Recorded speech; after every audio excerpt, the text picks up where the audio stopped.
ॐ भद्रं कर्णेभिः शृणुयाम देवाः भद्रं पश्येमाक्षभिः यजत्राः स्थिरैरङ्गैस्तुष्टुवांसस्तनूभिः व्यश्यं पश्येव हितं यदायुः। ॐ पूर्णमदः पूर्णमिदं पूर्णात् पूर्णमुदच्यते पूर्णस्य पूर्णमादाय पूर्णमेवावशिष्यते। ॐ शान्तिः शान्तिः परम पूज्य शान्तिः। परमात्मा के सुमिरन में लीन और गुरु चरणों की धूल को मस्तक पर धारण करने वाले आत्मीय साधकों, आप सभी को हृदय की अनंत गहराइयों से सादर प्रणाम। मैं उदयपुर राजस्थान से हरिहरानंद विचार मंच की दिव्य हरिहरानंद अमृतवाणी के इस अत्यंत पावन, मंगलकारी, ज्ञानमयी और अनंत करुणा से परिपूर्ण अंक के साथ उपस्थित हूँ। इस सुसज्जित अत्यंत चिंतन का वाचन मैं आपका आत्मीय कपिल देव आमेटा संसार के हर जीव के भीतर धड़कने वाली उस परमेश्वर की साक्षात चेतना को नमन करते हुए आप सभी के आत्मिक कल्याण हेतु प्रस्तुत कर रहा हूँ। हरिहरानंद मंच के इस पवित्र और ज्ञान के पावन प्रकाश से आलोकित प्रसारण में आप सभी तत्व साधकों, सदाचारी भक्तों, नाम रस के रसिकों और चंचल मन को रोककर आत्मा की अतल गहराइयों में गोता लगाने वाले जिज्ञासुओं का हृदय की अनंत गहराइयों से हार्दिक स्वागत है। हमारे पिछले अंक में हमने जाना था कि गुरु चरणों में ध्यान लगाना और अपने अहंकार को मिटाकर मंगलाचर करना ही भव सागर से पार उतारने की पहली सीढ़ी है। आज हम स्वामी जी की दिव्य दोहावली की उस मूल धारा की ओर लौट रहे हैं जहां से इस परम ज्ञान का प्राकट्य हुआ है। आज का हमारा यह प्रसारण मंगलाचरण और परम धाम की प्राप्ति को समर्पित है।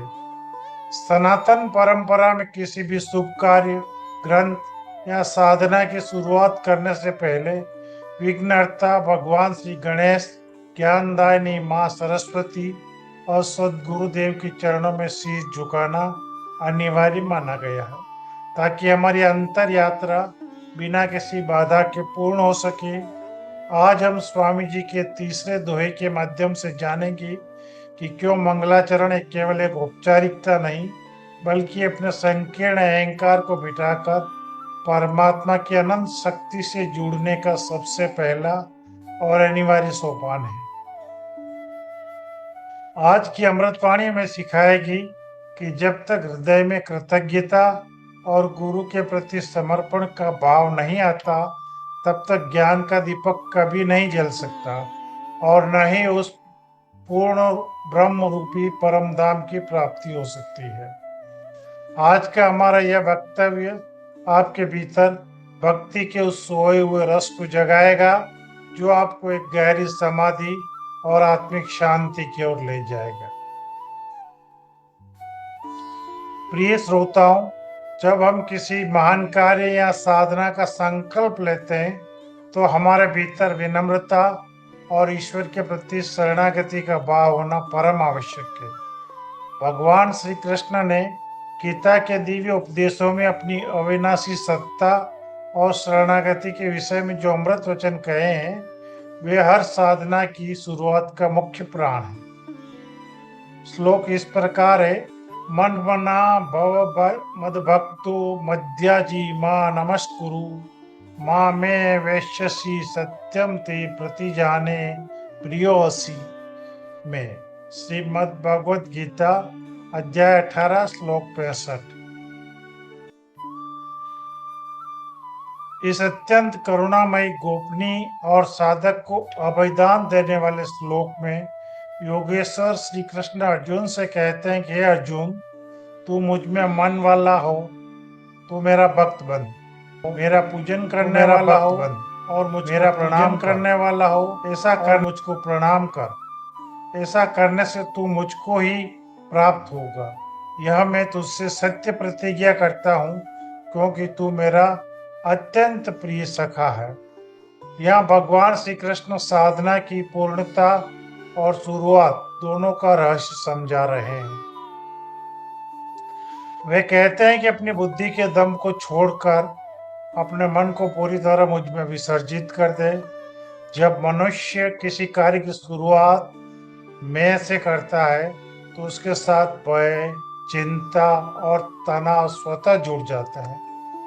परंतु जब वह अपने शीश को भगवान के गुरु चरणों के में झुकाकर कहता है कि प्रभु करने वाले आप हो, मैं तो केवल एक माध्यम हूँ, तो वह कार्य साक्षात यज्ञ बन जाता है। मंगलाचरण का वास्तविक अर्थ भी यही है। हम अपने छोटे से मैं को उस विराट परमात्मा के चरणों में समर्पित कर दे। जब अहंकार झुकता है तभी ईश्वर की करुणा का झरना हमारे भीतर बहना शुरू होता है।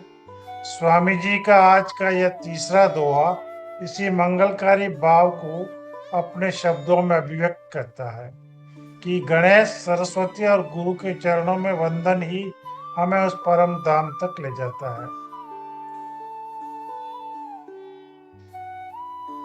दोहा मंगलाचरण और परम धाम के बारे में है। दोहा इस प्रकार है। श्री गणेश और चरण सरस्वती को प्रणाम, विभूति कहत सार, यह पूर्ण ब्रह्म ही धाम। सनातन परंपरा के अनुसार स्वामी जी सर्वप्रथम विघ्नहर्ता गणेश, ज्ञान की देवी सरस्वती और साक्षात ब्रह्म स्वरूप गुरु के चरणों में वंदन करते हैं। वे कहते हैं कि साधना की यात्रा में इन दिव्य शक्तियों की कृपा अनिवार्य है, किंतु साधक को स्मरण रखना चाहिए कि अंतिम लक्ष्य पूर्ण ब्रह्म की प्राप्ति ही है। देवी देवता और गुरु का सानिध्य ही हमें उस परम धाम तक पहुंचाता है, जहां पहुंचकर जीव आवागमन के चक्र से मुक्त हो जाता है।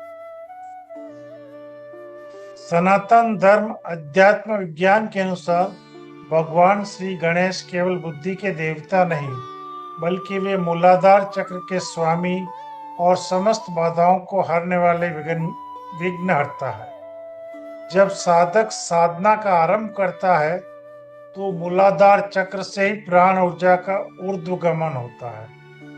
स्वामी जी महाराज इस दोहे में सबसे पहले गणेश जी और सदगुरु के चरणों में वंदन करते हैं, और गुरु के चरण इस संसार सागर में साधक के लिए एकमात्र सुरक्षित आश्रय स्थान है। गुरु चरणों का ध्यान करने से चित्त की चंचलता पल भर में शांत हो जाती है। जब तक साधक अपने गुरु को साक्षात परम ब्रह्म मानकर उसके प्रति पूर्ण समर्पित नहीं होता, तब तक उसके भीतर ज्ञान का प्रकाश उदित नहीं हो सकता। गुरु ही शिष्य के संचित संस्कारों के भारी बोझ को मिटाकर उसे अज्ञान के घोर अंधकार से बाहर निकालते हैं। इसलिए साधना की पहली सीढ़ी गुरु चरणों में सर्वस्व अर्पण करना ही है। बुद्धि जब संसार के विकारों और वासनाओं में उलझी रहती है, तब तक वह केवल कुटिलता और संशयों को जन्म देती है। परंतु जब वही बुद्धि सरस्वती की कृपा से शुद्ध और सात्विक हो जाती है, तब साधक के भीतर वास्तविक विवेक जागृत होता है। माँ सरस्वती ज्ञान, संगीत और आत्मिक वाणी की देवी है। उनकी कृपा के बिना शास्त्रों के पीछे छिपे हुए अखंड सत्य को समझना सर्वथा असंभव है। स्वामी जी महाराज ने ऋषिकेश की पावन संत सभा के आदेशानुसार जब इस ग्रंथ की रचना की, तो माँ सरस्वती ने स्वयं उनकी वाणी में वास करके उस अगम ब्रह्म ज्ञान को अत्यंत सरल और बोधगम्य दोहों में पिरो दिया। साधक को चाहिए कि वह शब्दों में केवल बाहरी पांडित्य में न उलझकर उस आंतरिक विवेक को प्राप्त करे, जो उसे सीधे आत्मा के साक्षात्कार की ओर ले जाता है।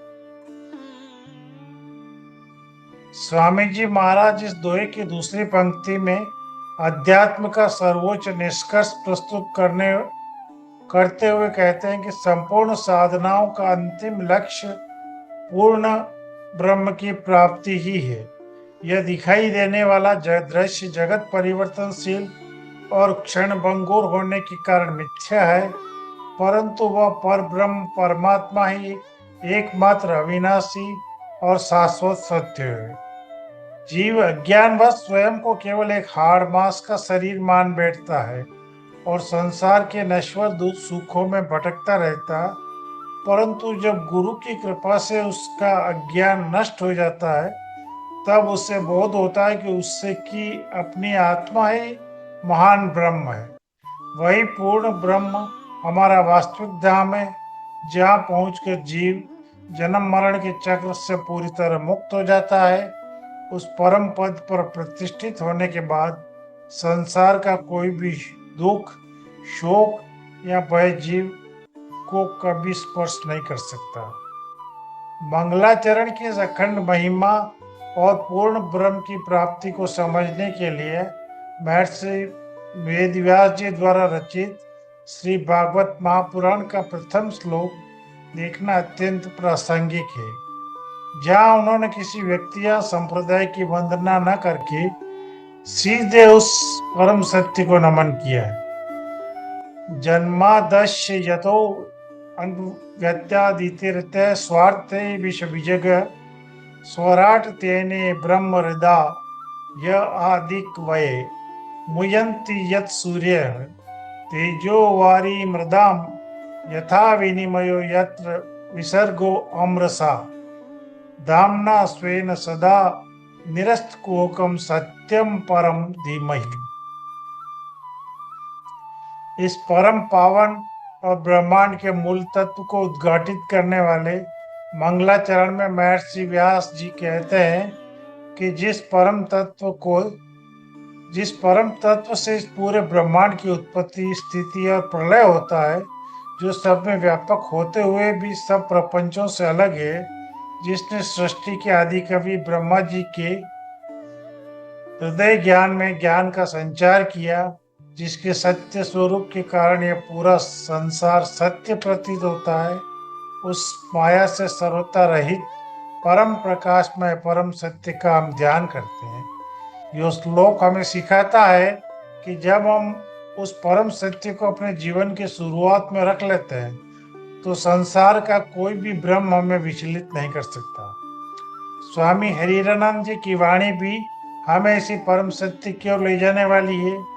इसीलिए इस दुआवली में मंगलाचरण का होना हमारे चित्त को शुद्ध करने के लिए अत्यंत आवश्यक है, क्योंकि जब तक इन दिव्य सत्ताओं की कृपा नहीं होती, तब तक जीव उस पूर्ण ब्रह्म के धाम को नहीं पहचान सकता, जो उसका वास्तविक घर है।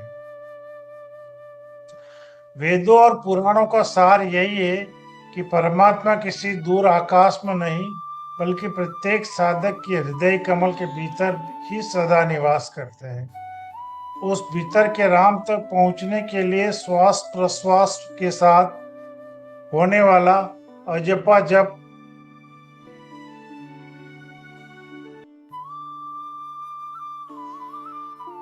ही सबसे अचूक और सहज मार्ग है। जब साधक अपनी आती जाती सांसों की गति पर मन को पूरी तरह एकाग्र कर लेता है, तो अंतकरण में अनाहत नाद का प्रकटीकरण होता है।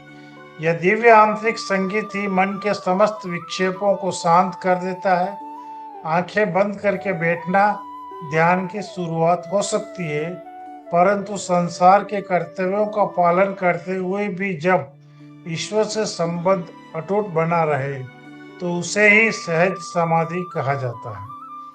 मंगलाचरण के माध्यम से अपने अहंकार को विसर्जित करके ही साधक इस सहज योग को सिद्ध कर सकता है और अंततः उस पूर्ण ब्रह्म के परम धाम में शाश्वत विश्राम पा सकता है। इस अवसर पर एक सनातन प्रेरक दृष्टांत है बालक उपपुन्यु की गुरु निष्ठा और पूर्ण ब्रह्म का दर्शन। प्रिय श्रोताओं, किसी कार्य की शुरुआत में पूर्ण समर्पण, मंगलाचरण और गुरु कृपा से पूर्ण ब्रह्म के धाम को पाने के लिए, महारहस्य को समझने के लिए हमारे पुराणों से बालक उपमन्यु का पावन प्रसंग अत्यंत प्रामाणिक और प्रेरणादायी। इसी द्वम्ब के आश्रम में रहकर विद्या प्राप्त करने वाला छोटा सा बालक उपमन्यु अत्यंत गरीब परिवार से था। एक बार जब उसने अपनी माता से दूध पीने की इच्छा व्यक्त की तो माता के पास गाय न होने के कारण उसने पानी में आटा घोलकर उपमन्यु को दे दिया। बालक को जब वास्तविक दूध का स्वाद पता चला तो वह रोने लगा। माता ने रोते हुए कहा, पुत्र, यदि तुम्हें अमृत जैसा सच्चा दूध चाहिए तो तुम्हें उस पूर्ण ब्रह्म अविनाशी भगवान शिव की आराधना करनी होगी, क्योंकि संपूर्ण ब्रह्मांड का वैभव उन्हीं के पास है। बालक उपमन्यु ने अपनी माता की आज्ञा को सिरोधार्य किया और अपने सद्गुरु देव ऋषि धौम्य के चरणों में मस्तक झुकाकर वन की ओर चल पड़ा। उसने गुरुदेव द्वारा दिए गए शिव मंत्र को अपनी हर श्वास में पिरो लिया। 5 वर्ष के इस नन्हे बालक ने घने जंगल में बैठकर अपनी आंखें मूंद ली और गुरु चरणों का ध्यान करते हुए ऐसा अखंड जपा जप किया कि उसकी तपस्या से अग्नि से तीनों लोग कांप उठे। उसकी परीक्षा लेने के लिए स्वयं देवराज इंद्र ऐरावत हाथी पर सवार होकर आए और कहा, मांगो बालक, क्या चाहिए? मैं तुम्हें स्वर्ग का राजा बना दूंगा। शिव में क्या रखा? बालक उपमन्यु ने अपने नेत्र खोले और दृढ़ता पूर्वक कहा, मुझे संसार का कोई नश्वर पद नहीं चाहिए, मुझे केवल भगवान शिव के चरणों का अनुराग चाहिए। यदि वे नहीं मिलेंगे तो मैं अपने इस शरीर को यहीं भस्म कर दूंगा। उपमन्यु की ऐसी अटूट गुरु निष्ठा और गुरु समर्पण का मंगलाचरण देखकर स्वयं भगवान शिव और माता पार्वती साक्षात प्रकट हो गए। उन्होंने उपमन्यु को न केवल क्षीर सागर का स्वामी बना दिया, बल्कि उसे कभी कष्ट न होने वाला परम पद और अपना अमर पुत्रत्व प्रदान किया। यह कथा हमें सिद्ध करती है कि जब जीव गुरु चरणों का आश्रय लेकर मंगलाचरण करता है तो उसे संसार की कोई भी बाधा नहीं रोक सकती और वह सीधे पूर्ण ब्रह्म के धाम को प्राप्त कर लेता है। स्वामी जी हमें इसी समर्पण की अमर प्रेरणा दे रहे हैं। प्रिय श्रोताओं, इस दिव्य अमृतवाणी को अपने जीवन के व्यवहार और दैनिक आचरण में उतारने का प्रयास करें। आज के लिए आपका विशेष कल्याणकारी संकल्प यह है, आज आप अपने दिन के किसी भी नए कार्य की शुरुआत करने से पहले कुछ क्षणों के लिए शांत होंगे और अपने अंतःकरण में भगवान गणेश, माँ सरस्वती और सद्गुरुदेव के पावन चरणों में मानसिक ध्यान करके उन्हें प्रणाम करेंगे। आज आप संकल्प लें कि आप अपनी बुद्धि के दंभ को पूरी तरह त्याग कर विनम्रता का व्यवहार करेंगे। आज जब आपका चंचल मन संसार की नश्वर वस्तुओं या चिंताओं की ओर भागने लगे तो उसे विवेक की लगाम से खींचकर अपने गुरु मंत्र के सुमिरन में ले आए। आज रात को सोने से पहले कम से कम 10 मिनट शांत बैठकर अपने भीतर गूंज रहे उस नाम के संगीत को सुनने का अभ्यास करेंगे और यह विचार बार बार दोहराए, गुरु चरण ही मेरी नौका है, पूर्ण ब्रह्म ही मेरा परम धाम है। याद रखें, जितना गहरा आपका समर्पण होगा उतनी सुगमता से आप उस अविनाशी आनंद को अपने भीतर अनुभव कर पाएंगे। परम पूज्य आत्मन, आज के इस रसमय और चिंतन में हमने समझा कि गुरु चरणों में ध्यान लगाना, गणेश और सरस्वती का वंदन करना ही हमारे आत्मिक कल्याण का सबसे पहला और अनिवार्य द्वार है, जो हमें सीधे पूर्ण ब्रह्म के धाम तक ले जाता है। आज हम अपने संकीर्ण अहंकार को पूरी तरह त्याग कर इस पावन मार्ग पर आगे बढ़ने का दृढ़ संकल्प लें। स्वामी जी की अमृतवाणी हमारे भीतर श्रद्धा के उस अखंड दीप को सदा प्रज्वलित रखे, जिससे हमारा यह मानव जीवन पूर्णतः सफल और सार्थक हो सके। इन दिव्य विचारों, पावन संकल्पों और परम पूज्य स्वामी जी के अनंत आशीर्वाद के साथ मैं आज की इस हरिरानंद अमृतवाणी को यहीं विराम देता हूँ। आप जहाँ भी रहे, आपकी गुरु निष्ठा सदैव अचल बनी रहे और आपका जीवन नाम रस के आनंद से सराबोर रहे। आप निरंतर सुनते रहिए हरिरानंद विचार मंच की ये दिव्य, कालजयी और आत्मा को तृप्त करने वाली हरिरानंद अमृतवाणी। धन्यवाद। ओम शांति ही शांति ही शांति ही।